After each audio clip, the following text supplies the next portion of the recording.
Buenas tardes con todos.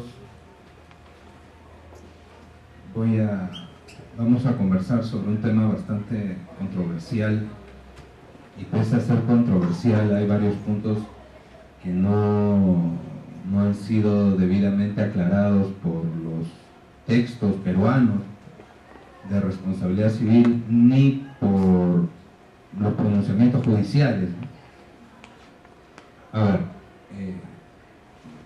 el tema del artículo 1762 está muy vinculado a una idea, la idea de privilegio.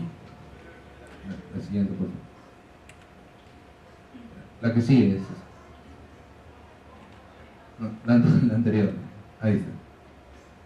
El 1762 está asociada a la idea de privilegio. Para entender bien este privilegio vamos a esbozar algunas ideas básicas sobre la responsabilidad civil. Como pueden ver ustedes allí, el Perú consagra un sistema binario de responsabilidad en el Código Civil. Un sistema subjetivo, cuya regla básica es el artículo 1969, y un sistema objetivo, cuya regla básica es el artículo 1970. También el Código efectúa una distinción bastante conocida, ¿no? Responsabilidad contractual y responsabilidad extracontractual. En materia de responsabilidad contractual se considera que la regla básica es el artículo 1321, que establece que el deudor responde en caso de incumplimiento por dolo, culpa inexcusable o culpa leve. La culpa leve se presume. Entonces, ¿qué ocurre? Todos los deudores, todo sujeto que tiene a su cargo una obligación, si no desenvuelve la diligencia ordinaria, va a asumir responsabilidad por eso. Hay que obrar con cierta diligencia, hay que evitar la culpa. No, repito, si alguien omite la diligencia común, vamos a decirlo así, va a responder, va a tener que indemnizar en caso no se cumpla con la obligación por ello. No obstante, el artículo 1762 del Código Civil indica que el profesional solo responde si media dolo o culpa grave. ¿Qué es el dolo? Es incumplir la obligación a propósito, deliberadamente. ¿Y qué es la culpa grave? Cometer un graso error, o sea, cometer una torpeza tan grande que podría perfectamente asociarse al dolo. Entonces uno se pregunta, ¿qué ocurre si el profesional omite la diligencia normal? ¿Qué pasa si el profesional omite la diligencia común? No responde. No responde. Entonces, como se imaginarán, que el 1762 diga eso, que el profesional, cuando asume un deber, un contrato de prestación de servicios, el profesional incurre en culpa leve, esto es, omite la diligencia común, la diligencia ordinaria, que no responda, que no tenga que pagar ni un centavo al afectado, pues llama mucho la atención. Siguiente. El artículo 1762, como hemos adelantado, ha tenido pues críticos, varios críticos, pero también tiene sus defensores. Los detractores afirman, ¿no?, que el privilegio no tiene razón de ser actualmente, ya que se basa en un enfoque desfasado de la actividad profesional. ¿Qué ocurría? Que de repente, si uno retrocede en el tiempo, siglo XIX, poco después de la dación del Código de Napoleón, uno se va a topar con que el profesional es visto como una suerte de guía espiritual, ya, que tiene que desempeñar tareas demasiado valiosas para los sujetos. El profesional también está rodeado de un aura, si se me permite la expresión, de un aura de honor que no tienen los demás ciudadanos. Entonces, bajo esa idea, supuestamente para algunos autores, una idea como esa justificaría una norma que es el antecedente del 1762 de nuestro Código Civil, que es el artículo 2236 del Código Civil italiano, que tiene un texto muy parecido a 1762 peruano. Entonces, si los profesionales tienen pues ese estatus social especial, pues cuando cumplen sus obligaciones, cuando asumen compromisos contractuales, está bien que no estén sometidos al régimen general al cual están sometidos todos los demás ciudadanos. Está bien que el profesional tenga ese privilegio, que solamente responda si lo hace a propósito, si incumple a propósito deliberadamente, o si al momento de incumplir ello se debió a un error pues tremendo, a un error craso. Pero si omite la diligencia normal, ¿qué no responde? Su estatus social así lo justifica. Pero ese enfoque de los profesionales ya pues ha quedado bastante desfasado, rezagado, ¿no? Eso es un poco lo que denuncian los autores que critican al 1762 del Código Civil. Otros autores críticos de la norma, como Fernando de Plasenis, han dicho que la responsabilidad profesional no existe, ya que entre otras razones, ya que la idea de profesión resulta demasiado ambigua en el mundo de hoy. ¿A qué se refiere con esto este autor? Pues bien, profesionales ya hay en todos los ámbitos, ¿no?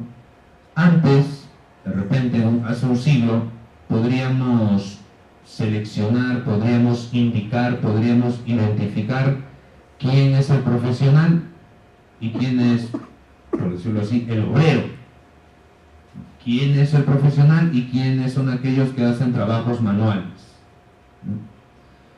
Pero esa diferenciación hoy en día es muy difícil, ¿no? Porque tan profesional es el abogado, el médico, el chef, de repente, ¿no?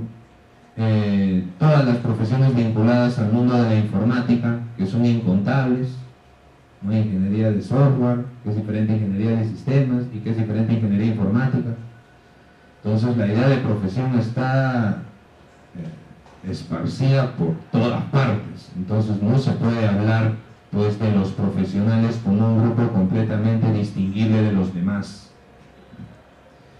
Asimismo, como dice Fernando Plasenis, si hoy en día nosotros entendemos a la diligencia como un parámetro no rígido, sino flexible, que depende de las circunstancias del caso, no hay ninguna razón para entender que existe una responsabilidad o una culpa profesional diferente a cualquier otra culpa. Incurre en culpa leve, por ejemplo, como estamos conversando, aquel que omite la diligencia ordinaria. No hay necesidad de hablar de una culpa de profesionales y culpa de no profesional. No hay ninguna razón. Simplemente el profesional se enfrenta a circunstancias distintas, a circunstancias diferentes. Pues bien, esas circunstancias distintas, esas circunstancias diferentes tendrán que ser tomadas en cuenta para saber si el profesional fue diligente o no, como puede ocurrir con cualquier ciudadano que tiene a su cargo una obligación. Entonces, hablar de una responsabilidad profesional, una responsabilidad civil profesional diferente a otro tipo de responsabilidades civiles, no parece que tenga sentido, según Fernando Plasenis. Es más, si nosotros partimos de la idea, ¿no?, de que en 1762 establece un privilegio, que el profesional solo responde cuando incurre en dolo o culpa inexcusable, vuelvo a reiterar, un error evidente, un error craso,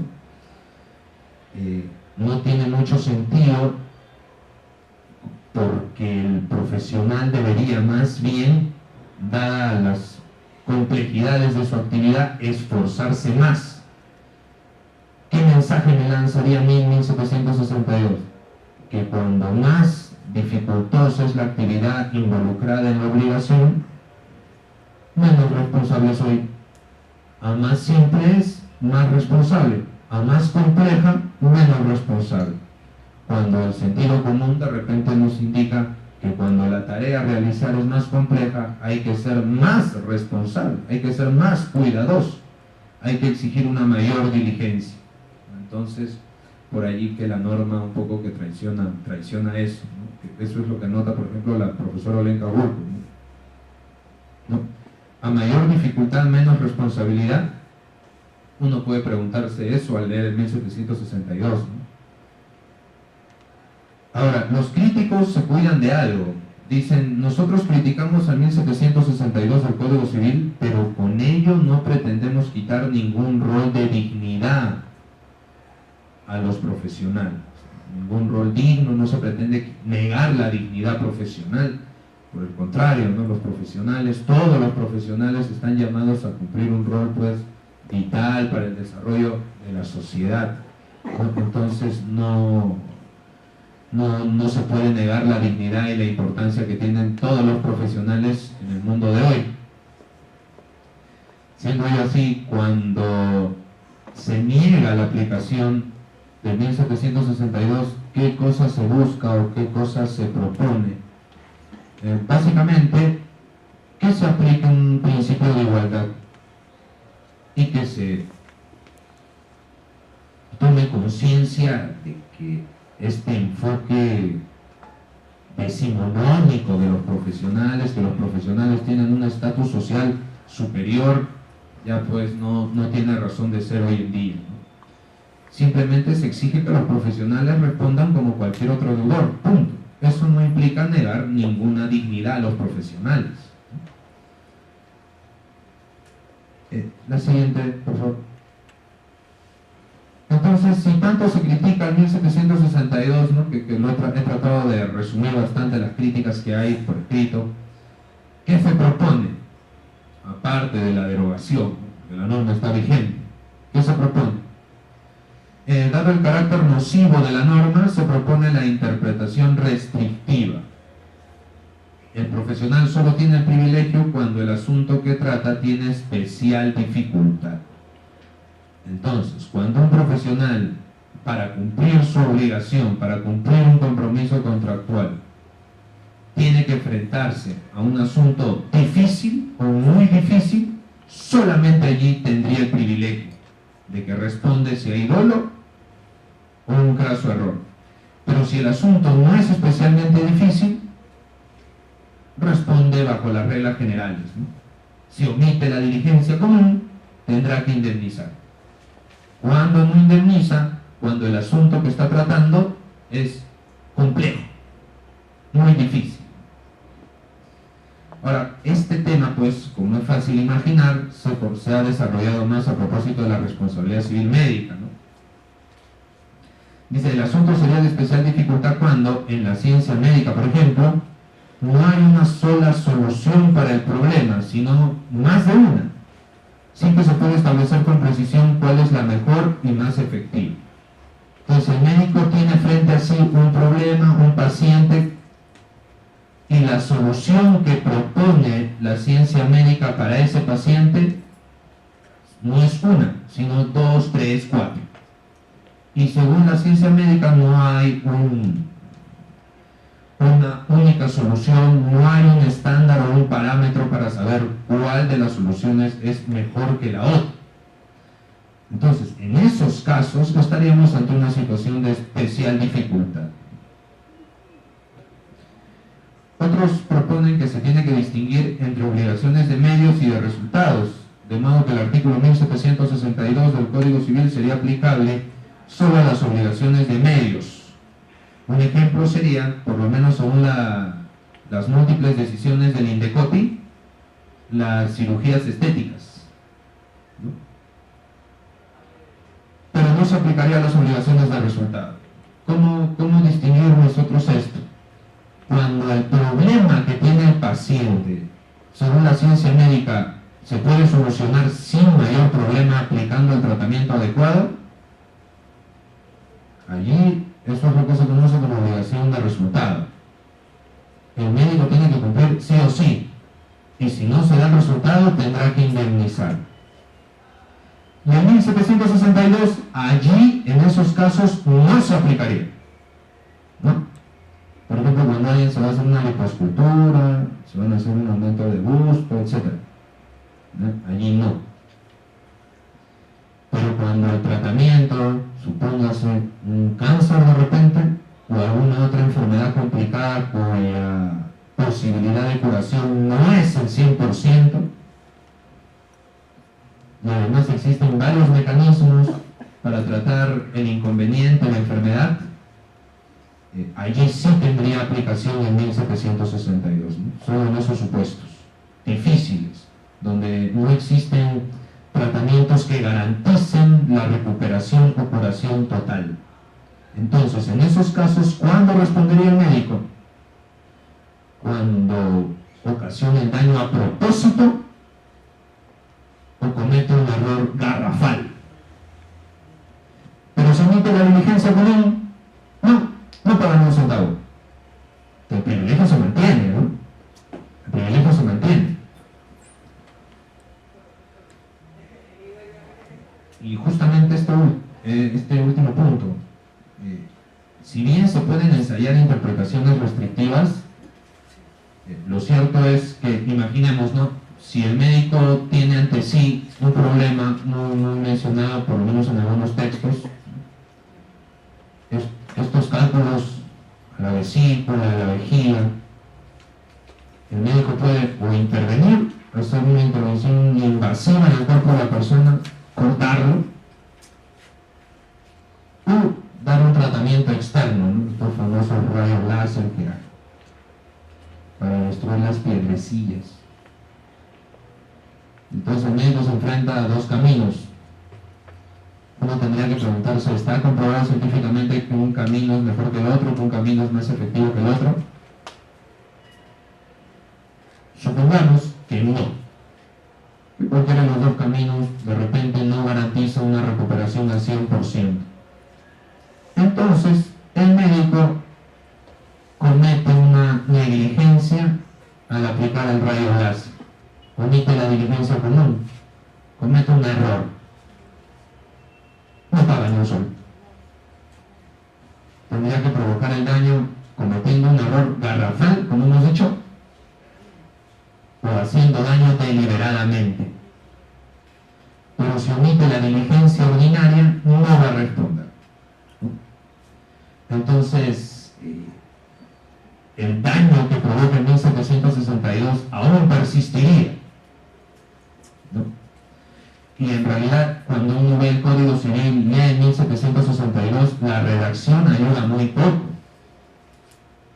porque de su redacción también que podría entenderse que los profesionales solo responden por dolo o por culpa inexcusable en cualquier tema profesional. Porque dice el Código Civil, ¿no? El profesional responde por dolo o culpa inexcusable en asuntos profesionales o técnicos de especial dificultad, ¿no? Entonces, cualquier asunto profesional, cualquiera, sea difícil, sea fácil, el profesional responde si el error es garrafal o si hizo a propósito el daño. Entonces la lectura, la redacción de la norma ayuda poco. ¿Qué sigue, por favor? Pero también la norma ha tenido defensor. Y no cualquier, no ha sido cualquier defensor, no ha tenido dos buenos defensores. Son los profesores Max Arias Schreiber y Manuel de la Puente. Según ellos, el privilegio se justifica en la idea de innovación. Hay que facilitar la innovación. Hay que allanarles el camino a los profesionales para que empleen nuevas técnicas, para que traten de descubrir nuevos caminos y así se desarrolle cada una de sus disciplinas. ¿Cómo conseguimos esto? atenuando su responsabilidad. Atenuando la responsabilidad profesional, logramos que los profesionales incursen o tracen nuevos caminos en cada una de sus ciencias y disciplinas. Facilitamos eso. Ese sería un punto, ¿no? Facilitar la innovación. Los médicos innovarían muy poco si están sometidos a un régimen de responsabilidad civil duro. En cambio, si al médico se le da un privilegio, y no solo al médico, a los profesionales en general, incluidos nosotros los abogados, no va a haber muchos incentivos para innovar, uno va a ser muy temeroso para innovar. Mejor no innovo, porque si ocurre un daño me van a hacer responsable. Pero si yo tengo ese privilegio en la responsabilidad civil, innovo sin temores. Y así mejoraría la ciencia, o las diferentes disciplinas del saber humano, del saber científico. Adicionalmente, y este argumento ha sido expuesto particularmente por Max Arias, si uno parte de la buena fe se presume, como todos sabemos, la buena fe se presume. Entonces yo presumo la buena fe de los profesionales, la buena fe del deudor profesional. Entonces, ¿a qué conclusión voy a llegar? Que él siempre va a hacer todo lo que pueda por cumplir sus deberes, sus obligaciones. Así que, para facilitar, para lograr que las actividades profesionales se desarrollen más, para que la oferta de profesionales de repente aumente en beneficio de los consumidores de los servicios profesionales o de los bienes producidos por los profesionales, atenúa el régimen de responsabilidad. Porque al atenuar el régimen de responsabilidad no va a haber muchos temores para ejercer una profesión. El número de profesionales de repente aumenta, las actividades profesionales se expanden en beneficio de todos los ciudadanos. ¿Por qué va a ocurrir eso? Porque la responsabilidad profesional está sometida a un régimen atenuado de responsabilidad civil. Practiquemos tales profesiones, no va a haber ningún problema porque vamos a indemnizar siempre y cuando pues lo hagamos a propósito o cometamos pues un error imperdonable.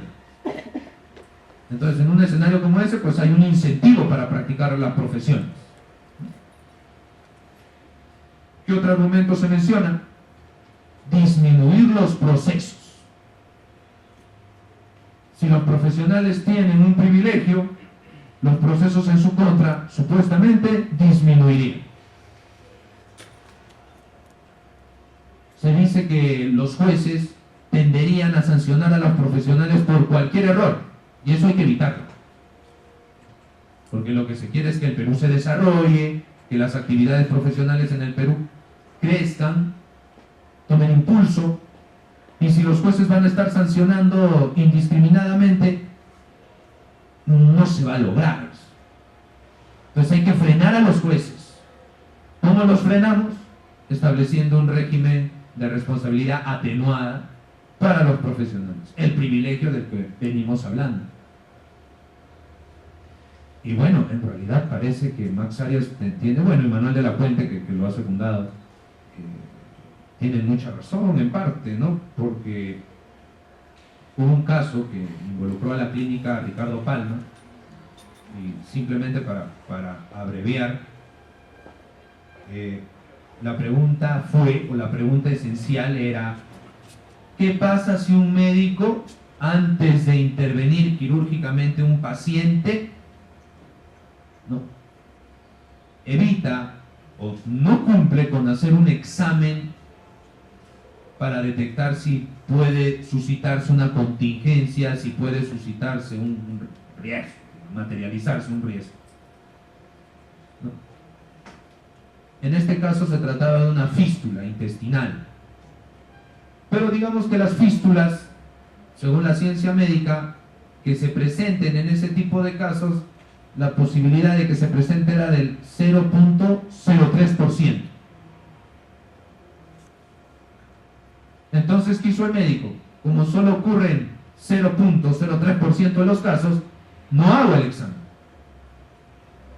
Va a gastar más el paciente, vamos a perder más tiempo y él necesita ser operado rápido. Así que vamos a intervenir, asumiendo que no va a estar la fístula, porque la fístula se presenta en el 0.03% de los casos. Esto es en un caso, en uno de cada 3.000 pacientes, según las estadísticas. ¿Pero qué dijo el Poder Judicial? No, eso es un graso error no haber hecho ese examen. Para el juez, incluso con el privilegio, igual respondía el médico, a pesar que, insisto, el riesgo era del 0.03%. Entonces, habría que preguntarse que un médico omita un examen para descartar un riesgo que se presenta en uno de cada 3.000 casos. ¿Eso es un error garrafal? Yo tengo mis sospechas, ¿no? Parece que no. Entonces, justamente circunstancias como esta hacen que el profesor, bueno, ya fallecido, ¿no?, Max Ares Schreiber diga, ¿no?, hay que evitar estas situaciones. ¿Cómo? Otorgando el privilegio. Entonces, hay una gran disputa, ¿no? Unos que creen que no hay justificación para que los profesionales tengan un privilegio y otros que creen que está muy bien ese privilegio. Entonces, hay una pugna allí. Siguiente, por favor.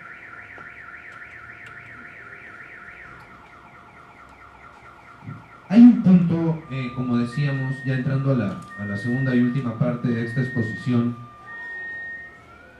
que la doctrina y la jurisprudencia, sobre todo la doctrina, no ha analizado.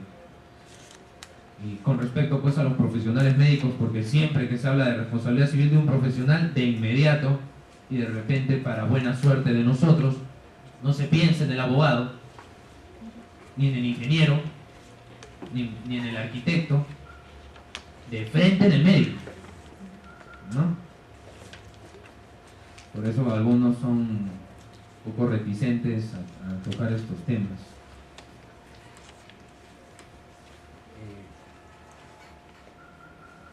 ¿Cuál es el punto descuidado? ¿Los médicos tienen el privilegio del artículo 1762? Cualquiera diría, pero obvio que sí, porque el médico es un profesional. Nadie va a negar eso. Nadie va a negar eso. Los médicos estudian, pues, como sabemos, como 10 años, ¿no?, para sacar pues su título y empezar a ejercer, ¿no?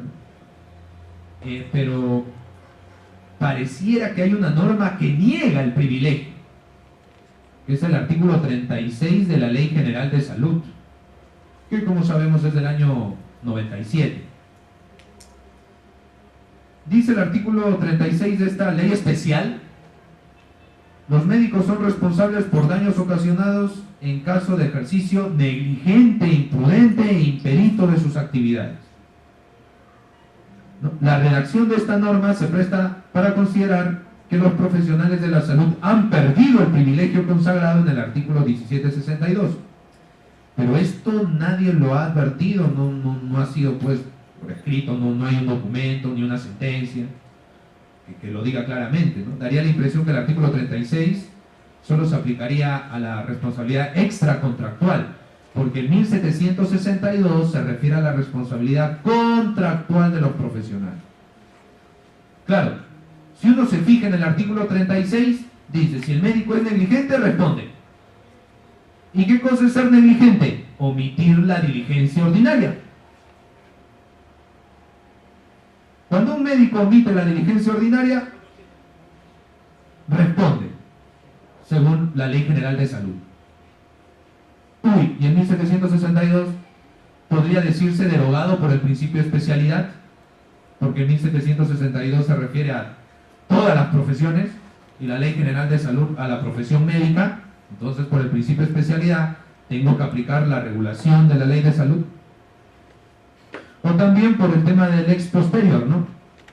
El Código Civil es del año 84 y la Ley General de Salud del año 97. No obstante, Hay textos que se han escrito pues el año 2011, el año 2002, posteriores a la Ley General de Salud, por citar, ¿no?, el texto del profesor Juan Espinosa, Derecho a la Responsabilidad Civil, el interesante libro de la profesora Olenka Wolcott, La Responsabilidad Civil de los Profesionales, por citar dos textos que se han ocupado del tema después de la Ley General de Salud, y ambos textos dan la idea de que 1762 sigue, para el tema médico sigue. El médico solo responde si hay dolo o un craso error. Sin embargo, tengo mis dudas, ¿no? Daría la impresión que el 36 no dice eso. Siendo así, uno revisando los textos, revisando las decisiones jurisprudenciales analizadas en los principales libros de la materia, uno llega a la conclusión de que 1762 seguiría vigente para el tema contractual y el artículo 36, o sea, el privilegio, de repente desaparecería para un asunto extra contractual. Siguiendo la doctrina y jurisprudencia posterior a la Ley General de Salud, ¿no?, la última parte de la diapositiva, el artículo 1762 seguiría vigente en el ámbito médico. Y además, los profesores Juan Espinosa y Olenka Wolcott han denunciado que los abogados y jueces peruanos muchas veces olvidan a la Ley General de Salud. Cuando hay demandas por responsabilidad civil médica, Código Civil, Código Civil, Código Civil. Los diferentes jueces de primera y segunda instancia, Código Civil, Código Civil. ¿Y la Ley General de Salud? No sabía. Siguiente, por favor. Otro punto importante que tampoco ha sido muy analizado en los textos. ¿Qué ocurre si una entidad, una estructura sanitaria, un hospital, una clínica, para librarse de responsabilidad por una negligencia, aplica combinadamente, vamos a decir, el artículo 1325 y 1762 del Código Civil? ¿Qué ocurre con estas normas? Bueno, el 1762 nosotros ya lo conocemos, ¿no? El profesional solo responde si hay dolo o culpa garrafal, un error garrafal, ¿no? El argumento descuidado es el de la interpretación sistemática de los artículos 1325 y 1762 del Código Civil. ¿Qué resulta si uno aplica simultáneamente o sistemáticamente estas normas? Las estructuras sanitarias, ¿no?, clínicas, hospitales, solo asumen responsabilidad si ha mediado dolo o culpa inexcusable por parte de su dependiente.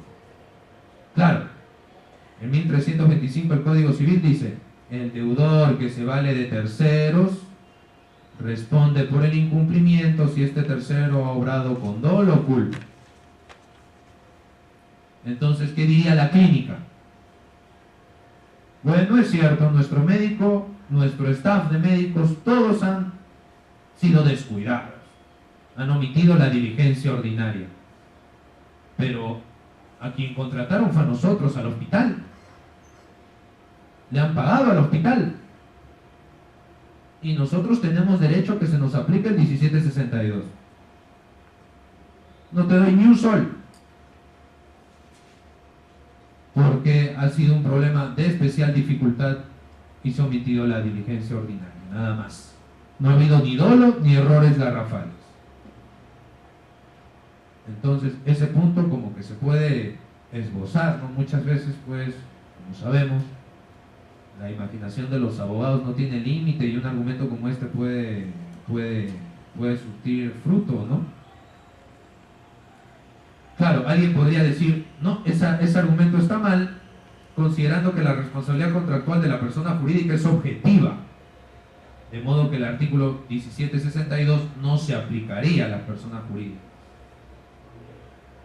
Sin embargo, algún estudioso del tema de la responsabilidad de la persona jurídica en estos campos del 1325, como el profesor Leiser León, ha dicho que la responsabilidad en el 1325 es subjetiva.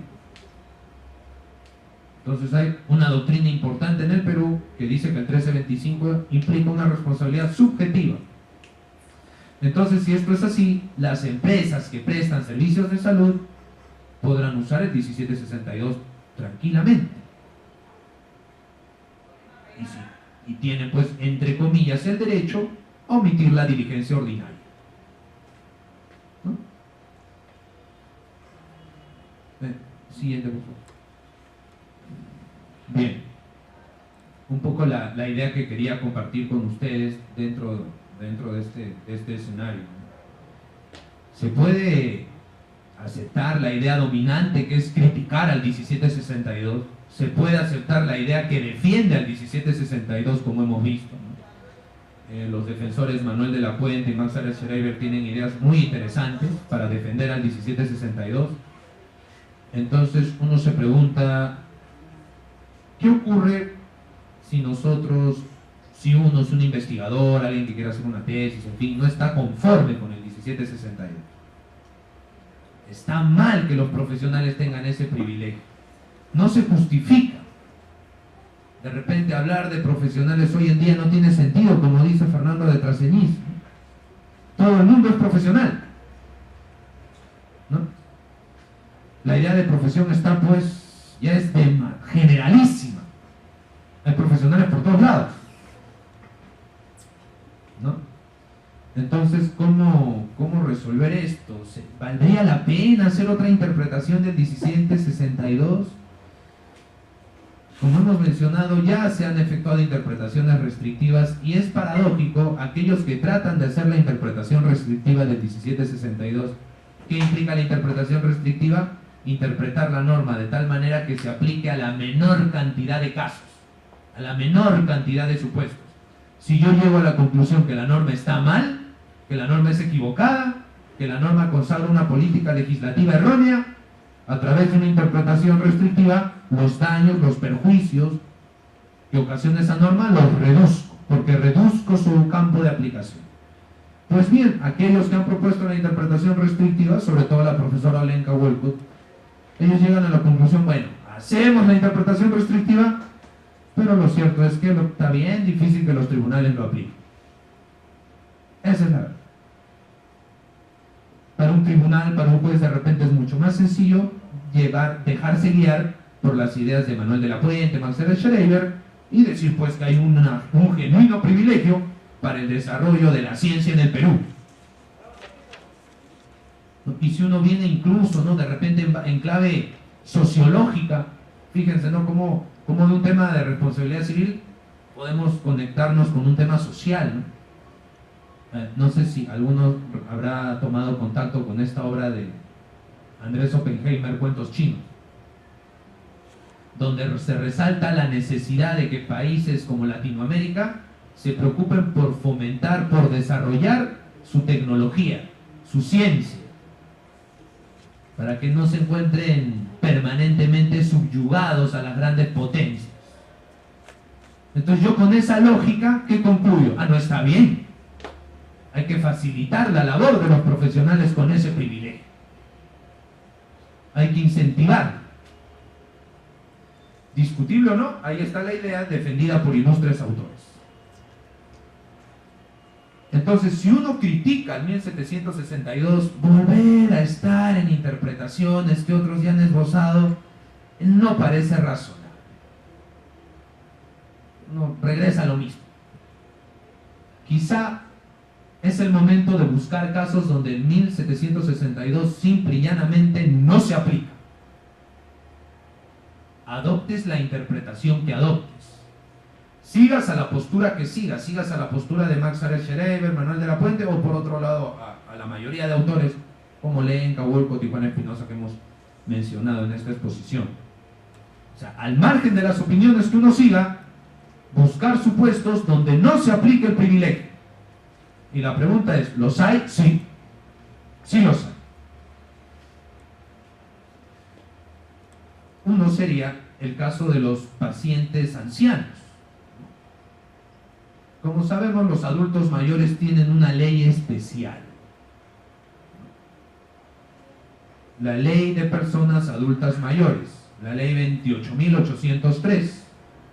Esta ley, en su artículo 3.5, establece que los ancianos, entiéndase personas de 60 años a más, tienen derecho a una atención privilegiada de servicios de salud.